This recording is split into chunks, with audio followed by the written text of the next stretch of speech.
motivé que je viens d'apprendre la décision du Sénat de renvoyer à 72 heures. Il faut que je vous dise, et je m'adresse à la diaspora qui a protesté, à la diaspora qui me connaît depuis de longues années. En 2001, en janvier 2001, le professeur Hubert Mukendi, qui était le directeur de cabinet de Laurent Désiré Kabila, a voulu absolument me rencontrer. Nous nous sommes vus à Bruxelles et il m'a donné les éléments suivants que je vous demande de bien enregistrer. Hubert Mukendi m'a donné le curriculum vitae, le faux curriculum vitae du dénommé Joseph Kabila, établi par le commissaire belge Louis Michel. Cet article, je l'ai écrit. Mais il n'y a pas seulement ça. Dans cet article, non seulement je parle de ce qui est de l'assassinat de Laurent Désiré Kabila, de la manière dont ça s'est passé, mais aussi du faux curriculum vitae dans lequel on voulait imposer au peuple congolais un Rwandais. Cet article a été publié le 3 février 2001, 15 jours après que Joseph Kabila ait été installé par la communauté internationale. Alors je vais vous dire, cet article a été publié dans un journal de l'opposition congolaise à Paris. La lettre ouverte de Dr Tutu Tumba de Mokose. S'il vous plaît, cet article est important. Même le président Fachi n'est pas au courant. Et j'insiste auprès du sénateur Topin Kabongo, dont nous sommes des anciens combattants, de prendre note de ce que j'indique.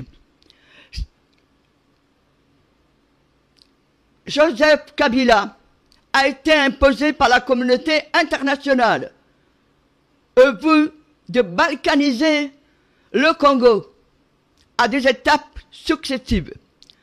Cet article, je ne savais pas que j'allais soulever des tollés, mais surtout des souffrances que personne n'imagine. J'ai eu une année 2001 terrifiante. Je ne savais pas que j'avais soulevé un tollé. J'étais la seule qui pouvait porter cette voix au nom de l'opposition congolaise. Et je vais vous dire, j'avais laissé ça de côté pour m'occuper de ce qui m'arrivait. Le 10 juillet 2001, j'ai dû déménager. J'ai demandé qu'on m'envoie 2 déménageurs. Eh bien, ce sont 2 Irakiens qui se sont présentés. Lorsque l'Irakien avoue que j'étais avocat, il m'a dit, mon papa est avocat. J'étais surprise et je dis, qui est votre papa? Il est où? Il est avocat au Caire. Ce n'était plus l'Irak, c'était l'Égypte. À ce moment-là, la gendarmerie, la police de Paris était en train de prendre la plaque d'immatriculation de l'estafette immatriculée à Hambourg. Donc, je suis descendu et je dis au policier, nous sommes en train de déménager. Ah oui, oui, oui, oui, et il est parti. J'étais quand même surprise, parce qu'il avait un calepin et il notait tout. Donc, ce garçon, du fait que j'étais une avocate et qu'il était fils d'avocat, il m'a parlé de sa famille, de ses 2 sœurs qui sont professeurs à l'université du Caire.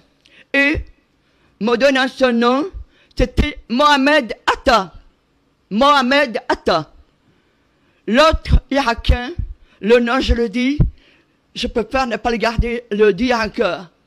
Donc, à 17 h, il y a quelqu'un qui est venu remplacer le 2e Irakien, et c'est Marwan Al-Seli. Et vous savez, ce sont les 2 prétendus auteurs des détournements d'avions à New York. Je n'ai jamais défendu un dossier des islamistes. On voulait me faire passer pour quelqu'un proche des islamistes. Je n'ai pas été un avocat des islamistes. Je peux vous le jurer. À ce moment-là, bon, je suis parti.